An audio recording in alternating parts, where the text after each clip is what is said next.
In this series, when I ask, are you smarter than AI, I'm talking about an ethical context because the questions that I'm posing to the artificial intelligence are basically questioning the moral legitimacy of something. And then the artificial intelligence is giving me an answer that basically tries to justify what I'm actually questioning and what I personally believe is not justifiable. That what I believe is unethical, and the artificial intelligence is basically saying it's okay.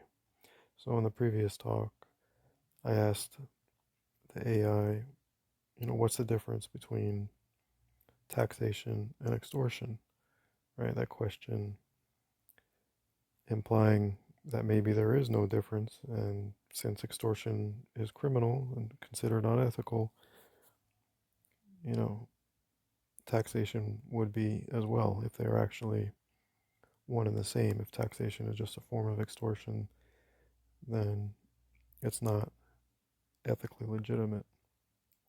So if you're curious about that reply that I got from AI and my analysis of it, you can listen to that previous talk.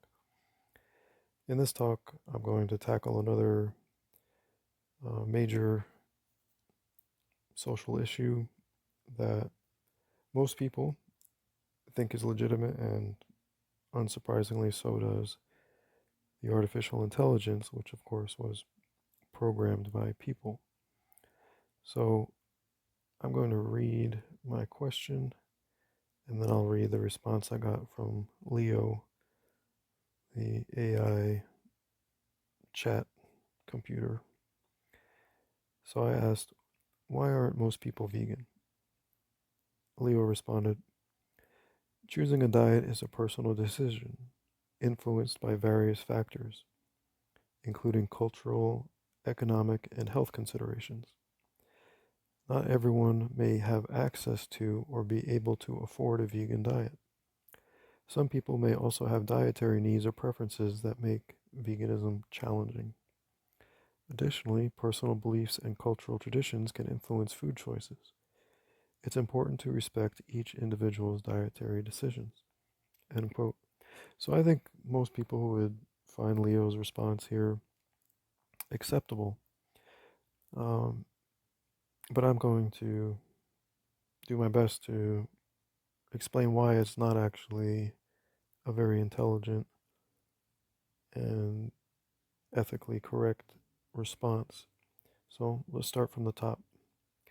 Leo said, choosing a diet is a personal decision. So let's stop right there. So this is something that a lot of people say concerning diet. They say, well, it's a personal choice. So the glaringly obvious problem with this statement to most vegans is that it's completely ignoring the fact that you're not just talking about a choice that only affects yourself, right? One could say maybe, whether you choose to eat junk food or not is a personal choice, right? If you eat a lot of junk food because you think that's fine, well, that's your personal choice. But if you're eating the flesh or milk or eggs of an animal, you're now dealing with another sentient being, right? It's not equivalent to a plant or a mineral because it has a consciousness. Um, Most of these animals that people are eating basically have the consciousness of a young human child, like a toddler. They have emotions, they want to live, and they feel pain.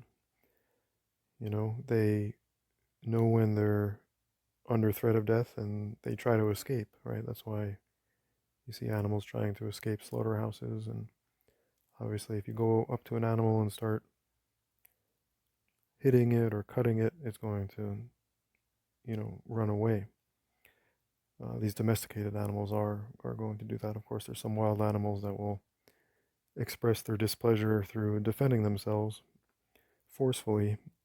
Say, like if you tried to do that to a tiger or a gorilla. But when we're talking about these domesticated animals, usually they're just going to run away from the human who's trying to hurt them or kill them, right? So even though they can't speak a human language, it's very obvious that they don't want to be harmed.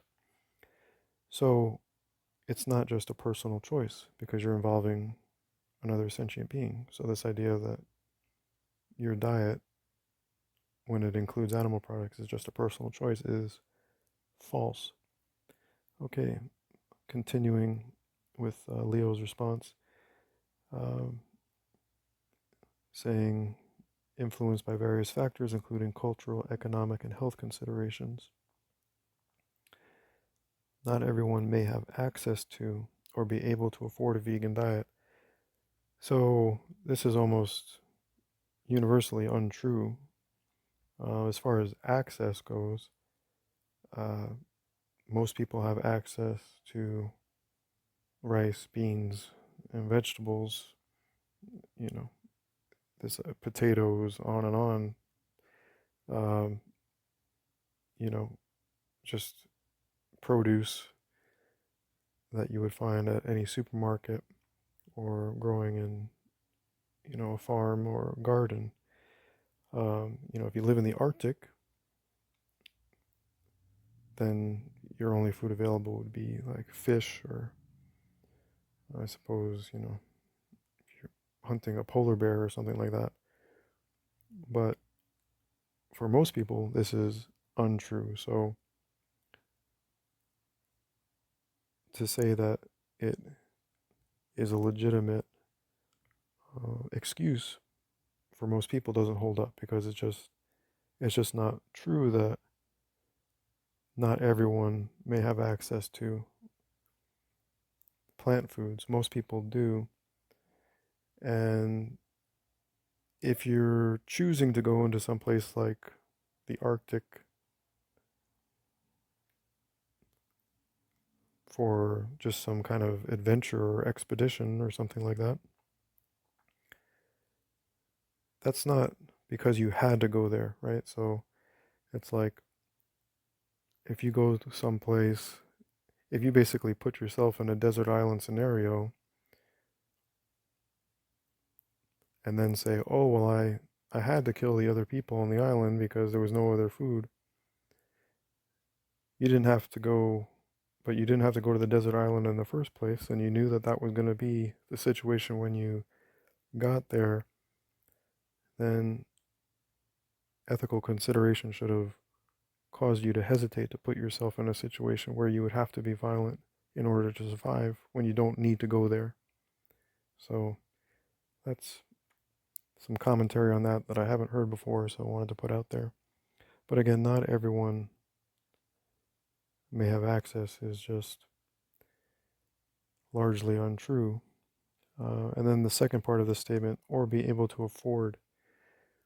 This idea that eating plants is extremely expensive also doesn't hold up to scrutiny.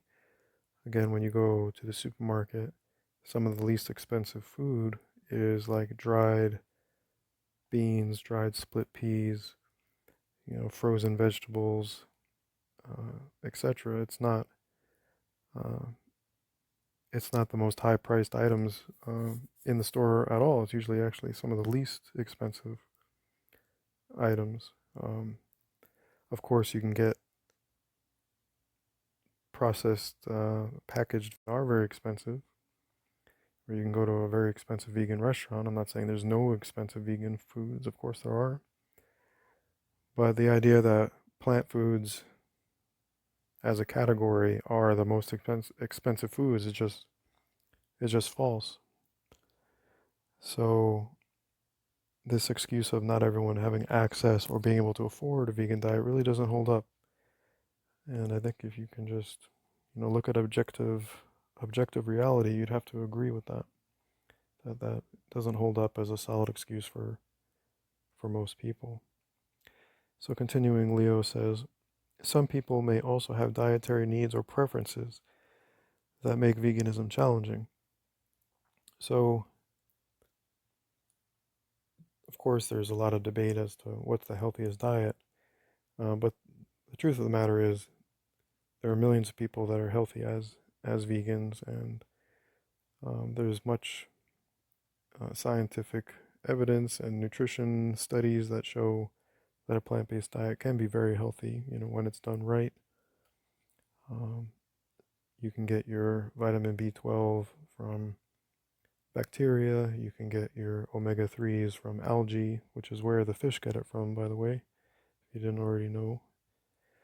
A lot of people take fish oil for omega-3s, but the fish get the omegas from the algae they eat, so you don't need to eat the fish to get the algae.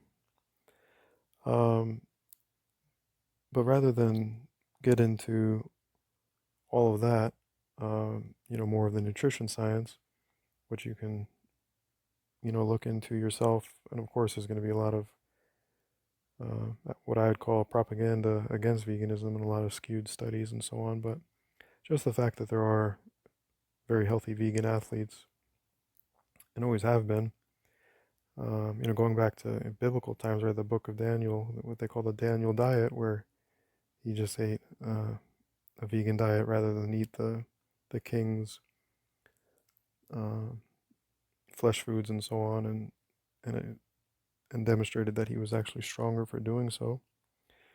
Um, Leo here is just saying that it would be challenging. So Leo isn't saying that you necessarily have to eat animal products to get protein or vitamin B12 or anything like that. Um, Perhaps this AI knows that's not true, so that it's just saying, well, it could be challenging. But the problem with that, although that could be true to some extent, it's just challenging, I suppose, to do anything new.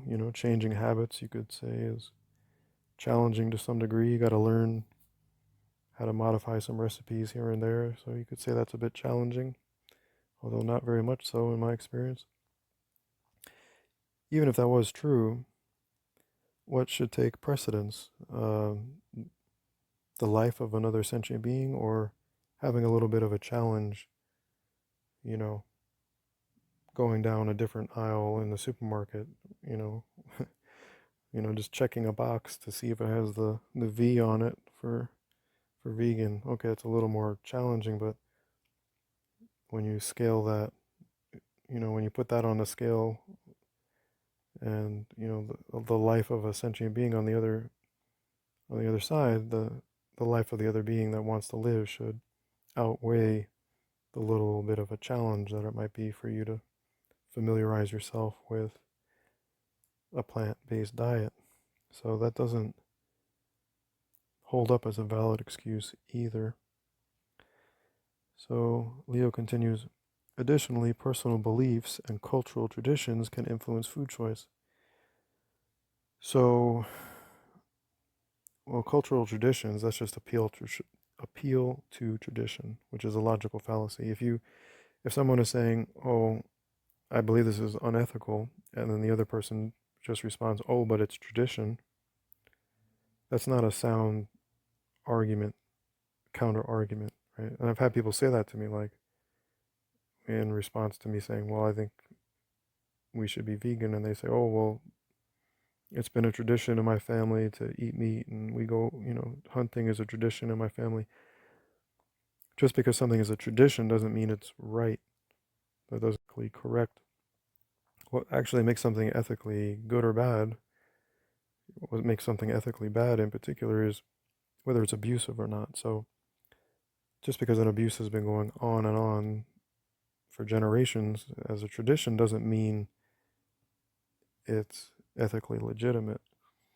Um, and then as far as Leo's comment here about personal beliefs, well, again, just because you have a personal belief that, say, abuse is okay toward animals, that doesn't mean that it's actually okay, right? There needs to be an objective morality that we're referencing, Right? Again, that big picture objective morality is simply that abuse is wrong, abuse is evil, and whether you have a personal belief that is different than that, you think abuse is okay in some circumstances, that doesn't make it right.